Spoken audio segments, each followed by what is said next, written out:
নিজেকে সস্তা বানাতে না চাইলে এই ৫ কথা মনে রাখবেন। গায়ে পড়ে কারো উপকার করতে যাবেন না। গায়ে পড়ে উপকার করলে বেশিরভাগ মানুষ ভাববে আপনি কোনো উদ্দেশ্য হাসিল করতে বা নিজের কোনো স্বার্থ রক্ষা করার জন্য উপকার করছেন। এটাই হিউম্যান টেন্ডেন্সি। ডাকলেই আমি হাজির এই মনোভাব ত্যাগ করুন। সবসময় কাউকে দ্রুত রেসপন্স করলে বা কেউ একটু ডাকলে বান্দা হাজির, এই ধরনের উদারতাকে বেশিরভাগ মানুষ ভুলভাবে ব্যাখ্যা করে। তাই সবসময় সবার জন্য অ্যাভেলেবল হয়ে যাবেন না।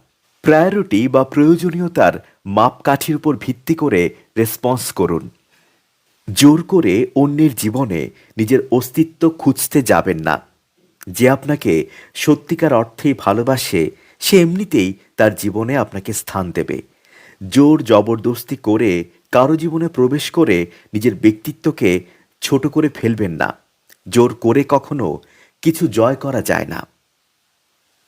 গায়ে পড়ে কাউকে পরামর্শ দেবেন না। একটা কথা মনে রাখবেন, আপনি যখন প্রয়োজনে কারো সঙ্গে কথা বলবেন তখন আপনার প্রত্যেকটা কথার গুরুত্ব থাকবে। অপ্রয়োজনে অতিরিক্ত কথা কথার ভ্যালু কমিয়ে দেয়। অন্যের ব্যাপারে অযথা মাথা ঘামাবেন না। নিজের চরকায় তেল দিন। তারাই অন্যের ব্যাপারে অযথা মাথা ঘামায় যাদের নিজের ব্যক্তিত্ব বলে কিছু থাকে না। তাই মানুষের পিছনে না লেগে নিজের উন্নতিতে ফোকাস করুন।